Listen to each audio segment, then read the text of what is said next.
Teologia do pacto, o que ela significa, aonde estão as bases bíblicas para este ensinamento. Olá, eu sou Elbert Souza, esse é o canal Teologia Descomplicada. Aqui eu ajudo você a obter um conhecimento teológico, um conhecimento bíblico mais profundo. Ajudo você a dar um passo além em busca de um conhecimento mais sólido da palavra de Deus. Por isso, se você quer receber os próximos vídeos que eu vou colocar por aqui, você precisa assinar o canal e ativar todas as notificações, senão você não vai receber os próximos vídeos, certo? Muito bem, hoje eu vou falar com você aqui sobre a teologia do pacto. Se você já ouviu falar, se você conhece um pouco sobre esse termo, se não é totalmente estranho para você, hoje você vai ter uma pequena aula aqui onde eu vou ajudar você a obter uma compreensão um pouco maior do que é esta teologia. E se você nunca ouviu falar, não se assuste também, porque eu vou explicar para você e você vai conseguir entender direitinho o que ela é, qual é a base bíblica para a teologia do pacto, certo? Lembrando que nós estamos aí fazendo o desafio de 30 dias de conteúdo teológico. Todo dia eu coloco um vídeo novo aqui no canal para você poder participar e receber os materiais extras que eu estou colocando aí, receber todos os benefícios de quem está participando do desafio. Você precisa anotar as 3 palavras-chave que eu vou falar ao longo desse vídeo.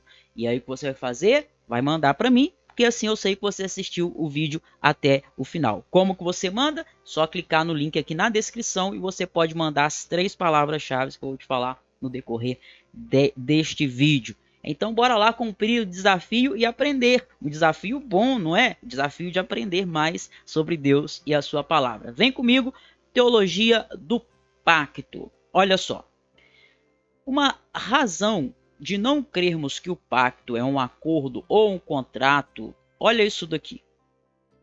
Quando se fala na teologia do pacto, o que significa a palavra pacto?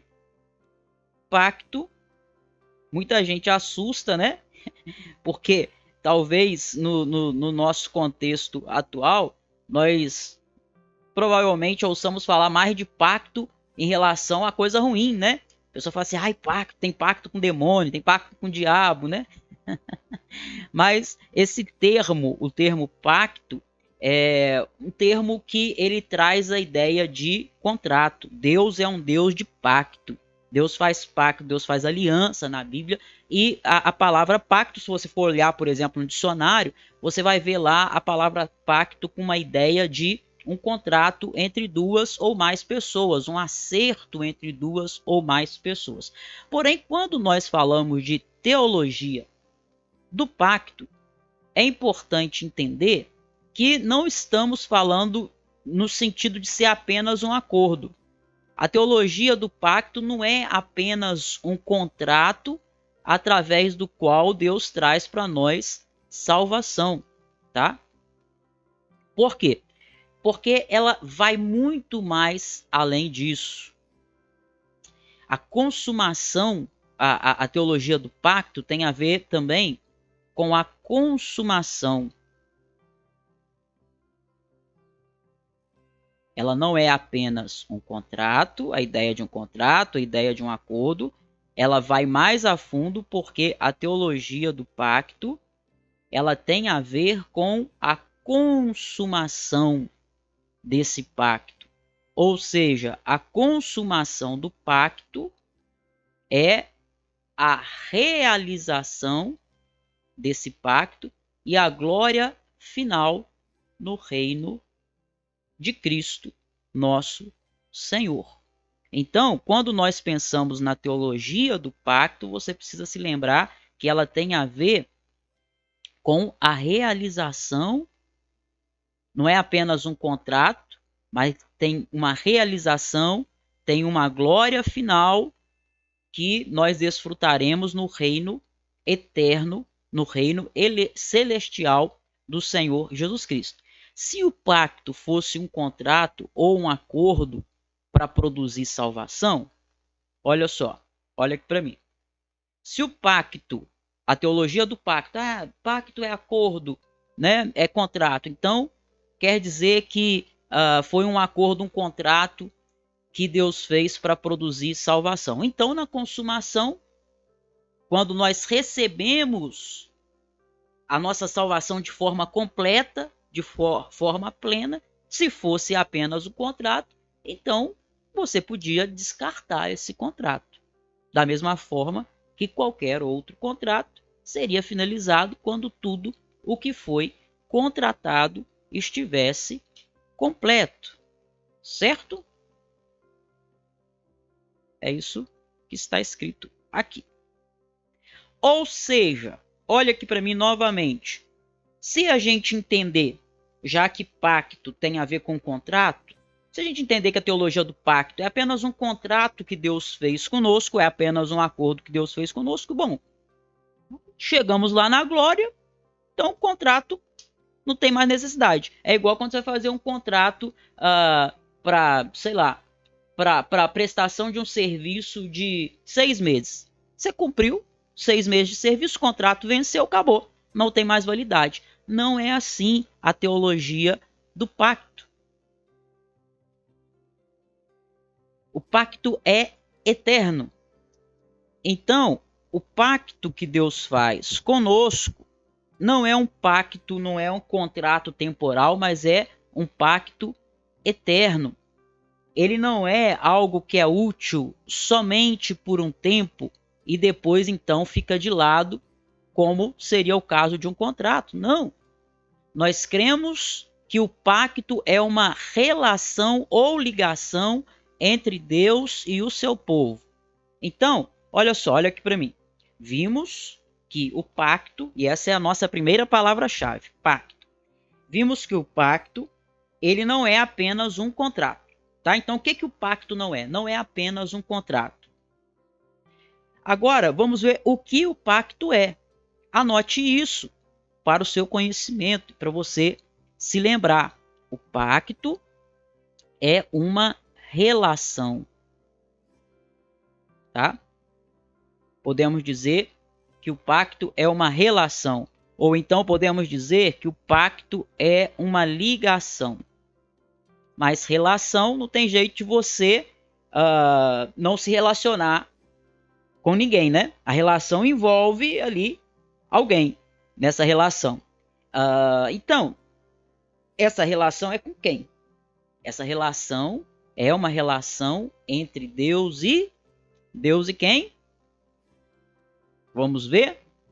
Ó, é uma relação entre Deus e o seu povo. Tá? Então, o que o pacto não é? Não é simplesmente um contrato. Embora a palavra pacto traz essa ideia, né, de contrato, essa ideia de acordo, mas a teologia do pacto não traz a ideia apenas de um acordo, traz a ideia de uma ligação, de uma relação. Aí você pergunta, uma relação entre quem? A resposta é entre Deus e o seu povo. E como que se dá essa relação entre Deus e o seu povo? Essa relação se dá em Cristo. Olha que maravilhosa é a teologia do pacto. Então, essa relação está na Bíblia, não é? Essa teologia é bíblica. Caso contrário, não serviria para nós. Só é importante porque ela é bíblica. E aí, aonde é que nós vemos esta doutrina, esta teologia na Bíblia? Olha só, na Bíblia nós lemos isso daqui, ó. Eu serei o seu Deus e eles serão o meu povo. Então, observe isso, guarde isso, anote isto. Deus diz: eu serei o seu Deus e eles serão o meu povo. Isso daqui, pessoal, isso daqui é a essência do pacto. Certo? Se eu perguntasse para você, se eu te desse uma provinha de teologia agora, eu falasse para você qual que é a essência do pacto que Deus fez com o seu povo, você responderia, olha aqui, ó. O fato de Deus ter dito: eu serei o seu Deus e eles serão o meu povo. Então, que Deus é nosso e que nós somos dele, então no céu o pacto não será deixado de lado ou abandonado, certo? Deus é nosso e nós somos dele. Não é verdade? A Bíblia afirma isso em diversos momentos, diversas vezes. Então, isso significa que no céu o pacto não vai ser deixado de lado. É isso o que o céu é. Estarmos com Deus para glorificá-lo e gozá-lo para sempre. Certo? Tem gente que pensa na eternidade como um lugarzinho ali, né, onde vai ter um monte de gente de branco, de um lado para o outro ali, ou pulando nas nuvens, igual as novelas que passavam lá na televisão, né, há alguns anos atrás, à tarde, você tinha lá novelas de cunho espírita ali, que mostrava as pessoas lá no céu, pulando nas nuvens, né? Bom, biblicamente, o que é a glória? O que será o céu? É o desfrutar da presença de Deus. É estar diante da presença de Deus, não é? E glorificar a Deus, tendo prazer nele para sempre. Isso é exatamente como Apocalipse, capítulo 21, versículo 3, descreve a glória do novo céu e da nova terra. Quando tudo for novo, não haverá mais lágrimas, nem morte, nem choro, nem tristeza, nem dor. Quão maravilhoso será! Mas ainda mais maravilhoso é que a grande voz vinda do céu. Olha só, que voz! Eis aqui o tabernáculo de Deus com os homens, pois com eles habitará, e eles serão o seu povo, e o mesmo Deus estará com eles e será o seu Deus. Anote esse versículo também, certo? Observe, veja que essa passagem tem nela a mesma fórmula pactual que é usada em toda a Bíblia. Qual que é a fórmula pactual? Eu já coloquei aqui para você, né? A essência do pacto, ó, eu serei o seu Deus e eles serão o meu povo. Você vai ver isso em toda a Bíblia. E aqui se repete de novo, ó, eles serão o seu povo e o mesmo Deus estará com eles e será o seu Deus. Está vendo? Essa é a fórmula do pacto que Deus tem com o seu povo, que não é um pacto temporário, como já dissemos, é um pacto eterno, imutável, permanente. Não há nada mais desejável ou admirável do que isso. Já pensou você saber que Deus tem um pacto de nós sermos sempre dele e ele ser sempre nosso? Esse pacto é inquebrável, esse pacto é eterno, este pacto é motivo de alegria, segurança e descanso em Deus para nós. Ok? Olha aqui, a passagem que fala do tabernáculo de Deus, se você lê na escritura, né, por exemplo, Êxodo 29, do 42 ao 46, a gente vê no Antigo Testamento aí a figura, deixa eu destacar aqui, do tabernáculo de Deus, não é mesmo? Ó, tabernáculo de Deus. No Antigo Testamento, esse era o lugar do pacto. Então vamos lá. Essa é a segunda palavra-chave nossa, tabernáculo. Certo? Tabernáculo. E observe isso. Se eu te perguntasse, então, olha aqui para mim, que essa é a melhor forma de você guardar, vou converter a informação em pergunta. Vamos lá. Se eu perguntasse para você qual era o lugar do pacto de Deus no Antigo Testamento, o que você diria? O tabernáculo de Deus, o lugar onde ele habitava com o seu povo e se relacionava com ele, não é? Então, já que o pacto tem a ver com isso, é um relacionamento, não é um mero contrato, mas um relacionamento de Deus com o seu povo, do seu povo com Deus.